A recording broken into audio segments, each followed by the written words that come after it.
betul sih Pak, tapi tidak terlalu dominan ke syar'i mereka Pak. Kecuali murni itu semuanya tuh baju, misalnya nih baju tidur semuanya, baju daster semuanya yang kamu teliti. Nah, baju daster kan tidak identik tuh sama agama, suku, dan ras tuh nggak identik. Semua agama, semua suku berhak untuk memakai daster. Mau dia Islam ataupun bukan, semua pakai daster gitu. Tergantung tinggal mereknya aja atau kualitas barangnya aja. Tapi untuk daster nggak bisa dibedakan dia. Oh, daster hanya untuk umat Islam, nggak bisa dia. Tapi kalau yang banyak yang kamu teliti pakaian syar'i, ya wajar. Masa dia nggak pilih-pilih? Jadi apalagi nih uniknya nih? Uniknya itu masalah ya tadi Pak, masih adanya pedagang yang mau mengedepankan kejujuran, terutama kejujurannya. Karena tadi kan Kejujuran itu mahal. Emang sekarang bukan orang yang nggak jujur? masalah kualitas barang tersebut, Pak. Biasa kan yang saya dapatkan dari beberapa pedagang, informasi yang saya dapatkan dari pedagang, mereka itu menyertakan gambar tapi dengan kualitas mungkin gambar yang bagus, keterangan juga yang bagus. Ketika mereka minat untuk pesan, mereka itu mendapatkan barangnya itu yang tidak sesuai. Itu seringkali yang terjadi. Itu kan teknik marketing. Oke, misalnya yang kejadian kamu itu, range harganya berapa sih? Yang kamu bilang tadi range harganya berapa? Kok orang sampai merasa tertipu gitu? Misalnya, Ya, coba dia jualan apa, range harganya berapa? harga rata-rata mereka tuh ya, di atas 100 gitu, di atas 200 juga ada, Pak. Yang banyak ketipu tuh yang kata kamu tadi kan kamu nanya tuh, banyak yang ketipu, banyak yang tidak mencantumkan harga. Itu harga berapa sih? Itu mereka mungkin dari pedagang itu barang yang mereka dapat apa gambar yang mereka dapatkan itu bukan milik dia, Pak, tapi gambar-gambar yang mereka ambil misalnya seperti di online shop lain, seperti atau eh, di Google gitu, Pak. Tapi memang sih Pak, ada harga, ada kualitas, biasa seperti itu. Oh, saya maksud, kalau harganya murah, ngapain merasa tertipu? Kecuali misalnya harga 1 juta, tapi tiba-tiba nggak sesuai, wajar kalau merasa tertipu. Tapi kalau di range harga normal dan mendekati murah, dia salah tempat beli, konsumennya yang salah. Kalau misalnya nih, kalau yang saya terapkan, kalau murah versi saya itu misalnya harganya itu 100.000.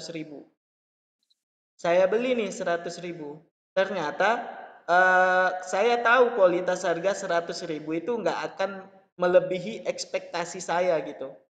Nah, kan setiap konsumen itu kan punya rasa itu. Makanya dia bisa memutuskan untuk membeli. Kamu tanya aja lah diri kamu sendiri. Kalau misalnya harganya 50.000, kamu udah pasti tahu tuh, udah ngira tuh kualitasnya seperti apa. Bener nggak? Terus kenapa harus ngerasa tertipu?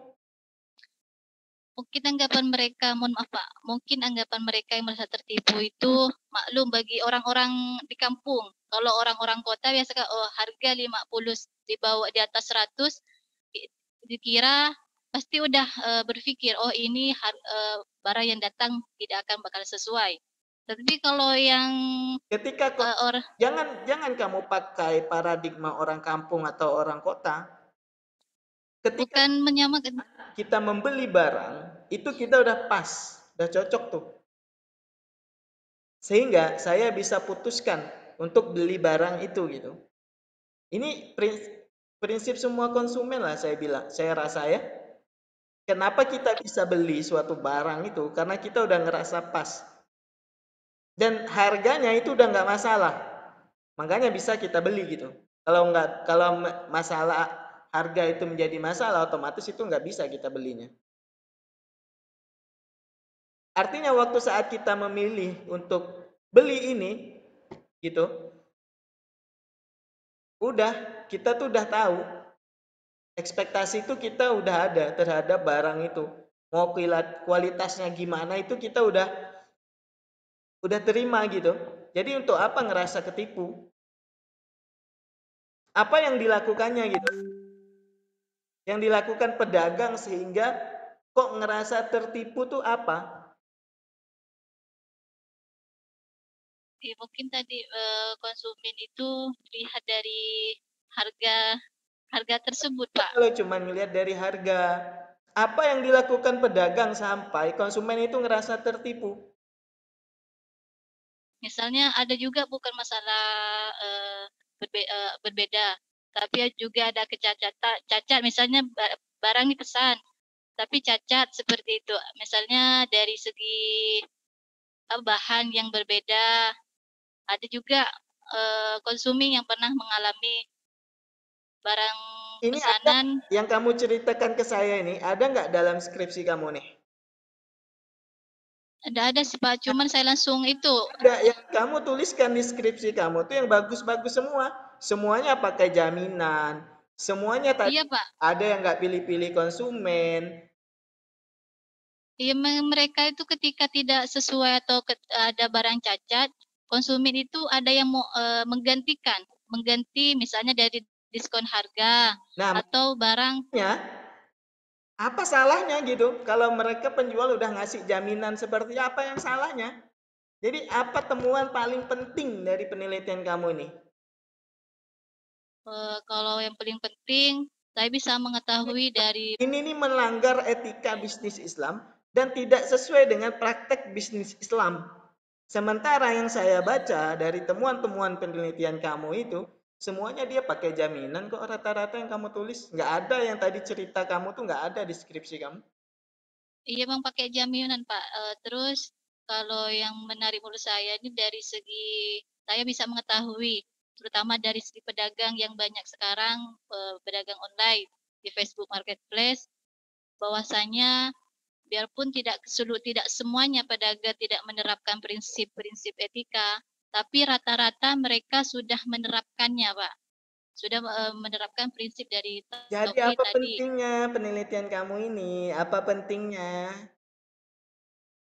Pentingnya tadi saya sampaikan itu Pak, bisa dapat mengetahui bahwasanya maraknya bisnis online di Facebook ini tidak seperti yang para konsumen lontarkan pendapatnya. Ya tadi kamu sampaikan sendiri ke saya, ada, yang begini, ada. Nyatanya lo enggak.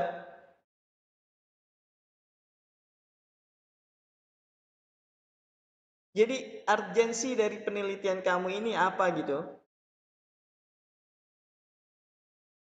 Kalau orang, apa temuan berharga yang saya pengen itu, temuan paling berharga dari penelitian kamu ini apa gitu?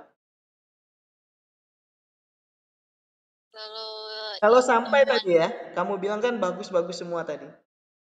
Kamu jangan lupa kamu udah sampaikan tadi fenomena laporan eh, ada 1000 lebih tadi itu ya, yang di Facebook kata ya kamu Pak, itu di awal. Nah, apakah ya itu Pak. bohong semua itu laporan?